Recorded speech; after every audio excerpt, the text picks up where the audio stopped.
이런 나중에 이제 윤석열은 뭐라고 그랬냐면요. 북한의 이런 결정이 반민족적이다. 민족을 반역사적이다.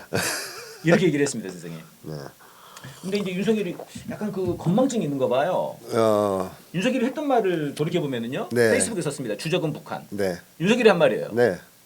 네. 국방부 교재도 바꿨잖아요. 예, 북한에서 지금 이제 주적은 남이다. 아, 이렇게 얘기를 한 대한민국이다. 건데 대한민국이 한 건데 이에 이미 앞서서 2년 전쯤에 있죠. 예. 윤석열이 주적은 북한. 그다음에 선제 타격. 네.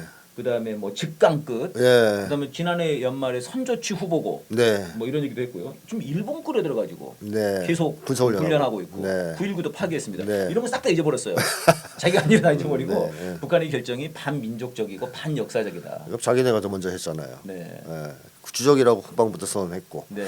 자, 그런데 이게 미국 입장에서 한번 생각해 보면요. 아 예. 미국이 북쪽이 이제 남쪽이랑 일절 대화를 하지 않고 음. 조금만 불꽃이 튕기면 네. 바로 남쪽 전체를 공격하는 전면 전쟁을 시작할 거라고 선언했지 않습니까? 예. 이게 빈말이 아니라고 느껴지는 거죠, 자기들도. 네. 그래서 그 미국에서도 미들베리 국제연구소 예. 로버트 칼린 연구원하고 예. 지그프리트 헤커 이 사람은 이제 헤커. 대북 전문가죠, 핵 네네. 전문가. 해커는 뭐 아주 오래된 유명한 사람입니다. 유명한 사람이죠. 이 사람들이 기고를 하면서 그랬죠. 한반도 상황이 50년 6월 초반 이후 그 어느 때보다 위험하다. 네. 그리고 북쪽 김정은 위원장이 전쟁을 결심한 것으로 보인다. 네. 이런 얘기를 했습니다. 예. 그러자 뭐 신원식, 태영호 다 나서서 아니야. 너무 과장하는 거야. 과대평가하는 거야 이렇게 얘기하는데 저는 네. 이 사람들이 정확하게 본 거예요. 아하. 이 사람들도 바보가 아니잖아요. 네. 정확하게 미국 쪽에서 이걸 이해했을 거라고 봐요. 근데 이게 또 문제는 사실 그 기고가 시정연설 전입니다. 네, 맞습니다. 심지어 심지어. 이제는 더더욱 확실해졌죠. 아. 그러니까 미국은 이제 알게 됐죠. 아하. 여기서 한반도 전쟁이 땅 하고 터지는 순간 사소한 거라도 바로 전면전 전쟁이 시작했는데 아. 핵무기를 쓰겠군. 자, 그러면 미국은 근심이 깊어지죠. 왜냐? 국지전으로 끝나진 않을 거란 말이죠. 어떤 전쟁이든. 이번에 또 딱 그 얘기를 했습니다. 국에서 예. 김정은 국무위원장이 미국도 가만두지 않겠다. 이렇게. 그렇죠. 맞습니다. 아. 이렇게 끝나지 않을 거란 말이에요. 그러면 미군을 개입시키는 것은 매우 위험한 선택이 되는 거죠. 왜냐? 미군이 개입해서 한국 전쟁에 예. 참전한다. 그럼 바로 본토에 쏠 거란 말입니다. 예. 그 얘기를 북쪽은 여러 차례 해왔고, 아. 그러니까 미국이 과연 거기까지 할 수 있을까? 네. 그런 전면적인 전쟁까지. 아하. 지금 안 그래도 우크라이나 전쟁에다가 중동도 지금 확전되고 있습니다. 확전되고 있습니다. 이란이 홍해도 또 그렇고. 미사일 쐈어요. 네, 이란도 그렇고. 그래서 그 두 가지 전쟁에다가 대만 또 이번에 그 네. 민진당이 되면서 네. 대만 해협도 위태로워졌어요. 그렇습니다. 이 상황에서 북과 핵 전쟁을 할 수 있느냐? 아. 이건 정말 어렵거든요. 네. 현실적으로 네. 시간도 별로 없어요. 바이든 얼마 안 남았어요, 임기도. 이런 상황이라서 미국은 세 가지 선택지 정도밖에 없는 거 아니야 이제. 아하. 그래서 하나는 윤석열 제끼는 거예요, 빨리. 네. 위험하잖아요. 예. 사고 칠 수 있으니까. 윤석 박정희 꼴이네요. 박정희처럼 날리는 거죠. 박정희처럼 날리는 거죠. 네, 그래서 이제 만약에 날아가면 우리는 그렇게 생각하면 돼요. 네. 미국이 날렸구나, 그렇죠, 전쟁 안 그렇죠. 하려고. 그래서 윤석열을 날려버릴 가능성이 있고요. 네. 두 번째는 한국군으로만 전쟁을 하려고 할 가능성이 있습니다. 아, 주한미군을 철수한다는 겁니까? 철수는 안 해도 개입을 안 하는 거죠. 개입을 안 한다. 네, 국제에 터져도 바로 선언하는 거죠. 미군은 개입 안 하겠다고. 아, 바로 선언한다. 아니, 제 생각에는 지금 터지면 바로 북한에서는 평택을 쏠 거 아닙니까? 무조건. 그렇죠, 그렇죠. NLL 그냥 무조건 총 쏘면 바로 평택 쏠 것 같은데. 당연히 미군 기지부터 치겠죠. 그럼 발표할 시간이 없을 것 같은데 미국한테. 거의 이제 사적으로도 보낼 가능성이 있어요. 루트를 미리 보낼 수 루트를 있겠구나. 보낼 수가 있어요. 신호를 계속 미리. 북쪽에다. 혹시 전쟁이 발발해도 우린 개입 안 한다. 우리 치지 마라. 그러면 이제 미군 기지 빼주는 거죠. 아니 제가 지난번에 그 얘기 네. 한번 했지 않습니까? 네. 지난번에 김정은 국무위원장이 군수공장을 2번 들렸는데 네네네. 왜 첫 번째 간 곳이 대륙간 탄도미사일. 대륙간 탄도미사일 차량 발사대 차량 그 공장에 갔냐? 그렇습니다. 이게 미국한테 경고를 준 거 아니에요? 그런 얘기를 했지 않습니까? 네, 지난해 화성 아, 이게 18형도 그런 쐈고요.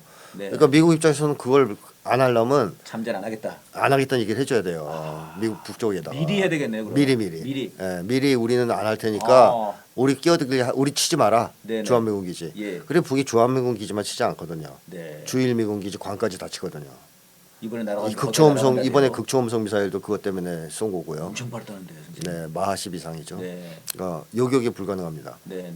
어쨌든 그래서 두 번째고요. 두 번째가 그거예요. 자기들은 예. 빠지는 거예요. 빠지겠다. 빠지고 한국군끼리만 싸우라 이거예요. 예. 그럼 북쪽은 아무 문제 없어요. 음. 왜냐? 마음껏 한국군을 치고 점령하겠다라고 나올 테니까 예. 핵무기가 있잖아요. 네. 핵무기를 초토화시켜버릴 가능성이 있거든요. 예.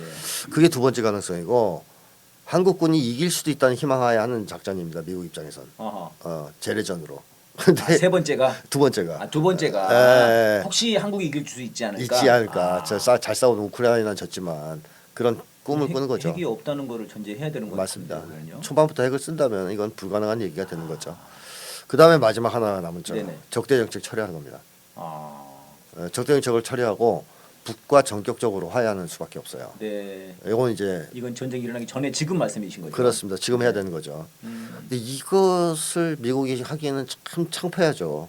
근데 그런 명분을 만들기는 하는 것 같아요. 그래서 대화를 하겠다는 얘기를 계속 하더라고요 지금. 이번에도 이번에도 그러더라고요. 곧바로 대화의 예, 문이 예. 열렸다 이렇게 얘기를 했죠. 옛날 같으면 안 그러는데. 미국은. 게다가 이게 더 중요한 문제는 대선이라고 와요. 11월에. 예, 근데 트럼프가 지금 잘난 체 시작했거든요. 네. 제가 계속 그 얘기했어요.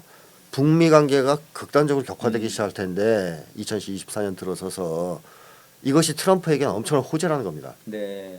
그러니까 트럼프는 계속 이번에도 그 아이오와주인가 예. 거기서 대선 후보 유세 연설하는데 북쪽 문제를 제일 먼저 얘기했거든요. 진짜 신기하더라고요. 진짜. 네, 자기가 잘 지냈다 사이좋게. 자기가 사실은 전쟁 날 뻔했다 그 당시에. 그래. 전쟁 날 뻔했고 북한에 핵이 많았는데 네. 참 관계 좋아가지고 막았다. 이거를 대통령 선거 유세에서 한다는 거는 네, 뭔가 이게 지금 미국 국민들한테 먹힌다고 생각한다는 거 아닙니까? 그만큼 미국 사람들이 북과의 위험하다고. 전쟁을 두려워한다는 얘기죠. 두려워한다. 네, 실제로. 그래서 2017년에 사실 북미 간의 전쟁 위기까지 갔을 때 네네. 그렇게 벙커가 잘 팔렸답니다. 맞아. 지하형 벙커. 네. 핵무기 떨어져도 예. 살아남을 수 있는 벙커. 그래서 부자들은 그때 다 샀대요. 야, 그걸 지하에 다 묻었다는 거예요. 그때 막 하와이도 많이 난리 나고 그랬지 않습니까? 난리 났었죠. 대피하고 막. 네네네. 네. 그러니까 그때 이후로 지금까지 계속 이 과정이 유지되면서 더 악화됐기 때문에 네네. 그 두려움이 굉장히 커요.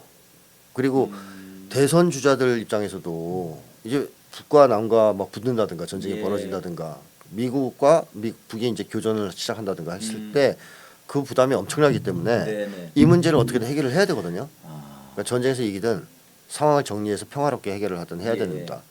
근데 트럼프는 딱 그거죠. 나 때는 좋았는데 바이든이 악화시킨 거다 이거. 예. 나였으면 이렇지 않았다. 아하. 그러니까 나를 다시 뽑아주면 그렇게 얘기를 했죠. 한 방에 정리할게. 네네네. 그럼 바이든 입장에서는 안 그래도 지금 수세거든요.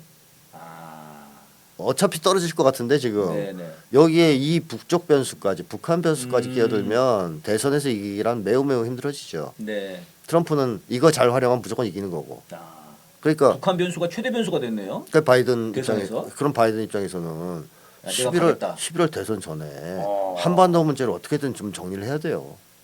자기가 당선되려면. 네, 당선되려면 그 가능성을 좀이라 잡으려면 아, 그러지 않고는 가능성이 없어요. 예. 이제 그런 여러 가지 이제 복잡한 상황이 벌어지고 있기 때문에 저는 저는 윤석열은 이 상황을 이해 못하고 있다고 생각하고요. 예. 윤석열이랑 붕짜다 붕짜는 이해 못하는 예, 이해 것 같습니다. 못하는 거 같고. 일단은 국지전으로 네, 자기네 네. 정권을 빨리 넘기고 네, 미국 형님들 힘 세니까 네, 네. 북한 밀어내고 자기들이 그냥 뭐 혹시라도 뭐 북쪽이 뭐 세게 나와도 형님들이 알아서 해주시겠지. 네, 형님들의 이런- 불안을 모르는 네네. 그러니까 이런 바보들이니까 이 사람들은 모르고 미국이 지금 제일 걱정이 많을 것이다라고 생각이 되고 가장 걱정하는 건 미국일 거예요. 시정연설로 가장 지금 잠 못 드는 사람들은 미국 사람들이죠. 네. 미국의 네오콘들. 네오컨들. 그리고 윤석열도 한편으로는 좀 불안하긴 할 겁니다. 아하. 뭔지 모르지만 뭔지 불안한가? 왠지 모르지만 이거 뭔가 뭔가 좀 쎄하네. 뭔가 이상한데 아. 천공한테 가서 부적을 받아와야 되나 네. 막 이런 생각이 들 거거든요. 자 그렇지만 어쨌든 현재는 미국이 선택을 해야 되는 극단적 상황이네요. 상황 아. 마지막 상황까지 네. 몰렸다라고 봐야 됩니다.